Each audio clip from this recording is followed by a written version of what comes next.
So I want to start this video by giving Spiders a bit of credit, because they've tried to fill the void that Mass Effect Andromeda has left behind in 2016 and tried to create a game that feels like a BioWare title, but it's never quite the sum of its parts because the story's not as interesting, the characters aren't as engaging, and the world isn't as enriching as anything you've seen in the last 20 years from the world's famous RPG development studio.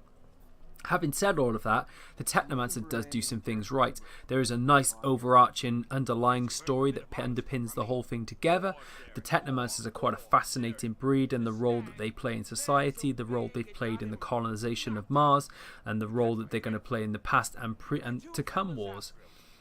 But it also is interesting to talk about the divide between Mars and Earth that's been established in this game and in this universe.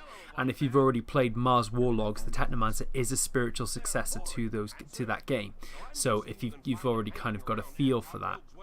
Having said all of that, the missions that kind of deliver the bulk of the Technomancer's content are a bit dull. So the character interactions you'll find are a bit ham-fisted and a bit awkward. You'll also find that generally the dialogue and the requests never really deceives you or never really convinces you of the fact that these are anything but fetch quests.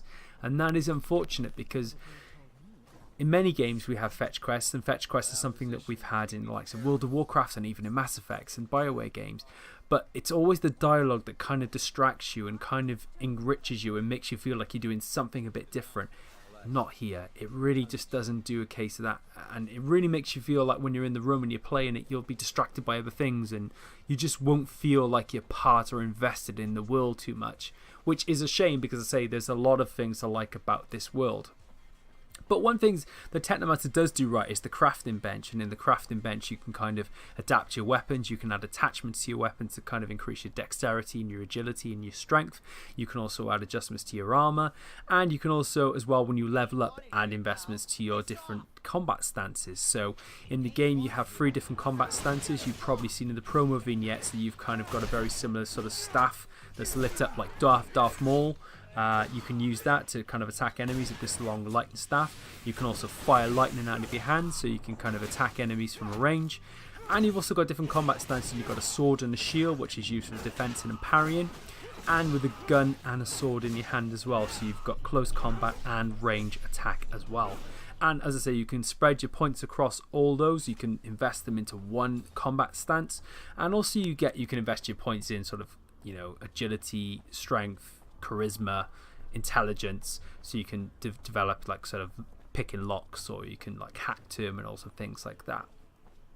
So the game itself does do some things right, and as I say, the workbench in the game does have that kind of Dead Spacey feel to it. You've also got allies who you can equip as well, and some of the missions require you to change your clothing in order to actually fulfill the criteria, so you have to think about it from a puzzle and a sort of a storyline perspective as well. So that's quite neat. And also the game itself has a lovely soundtrack. It's developed by Olivier de Riviere, who has worked on Remember Me and Bound by Flame. So that's kind of got a Vangelis-y twist to the music, and it reminds you a lot of Blade Runner. And I'd say the game really is a nice fusion of Mass Effect, Blade Runner and Star Wars, because you've got that real feel to it, and so you'll feel right at home if you're a sci-fi junkie. Unfortunately, as I say, the game does suffer from Kirkwall syndrome, in the sense that if you've played Dragon Age 2, you'll know exactly what I'm talking about. It starts strongly. You've kind of got all the introduction to the Technomancers and to the world and to the role that they play. But once you get into the game kind of roots you to this home hub, and it's filled with secondary quests and it's filled with primary quests. And unfortunately, that just becomes a bit, not just overwhelming, but also a bit repetitive and a bit of a slog. And so I think that will lose a lot of players in the midway of the game, unfortunately. Even when you get to the end credit sequence, you'll actually find that the game itself was just a bit long-winded and a bit hard to get to that point. So yeah, the Technomancer is fun, and it can be interesting and it can be entertaining, and the combat really does diversify things and makes it interesting and fun to play. But it does feel like it takes too long to get to that point, and even though the game is filled with some hard crashes and glitches as well, I feel like I would like to see a sequel with better production values, because I think the Technomancer has something, but unfortunately it just takes too long to get there. Thanks for watching.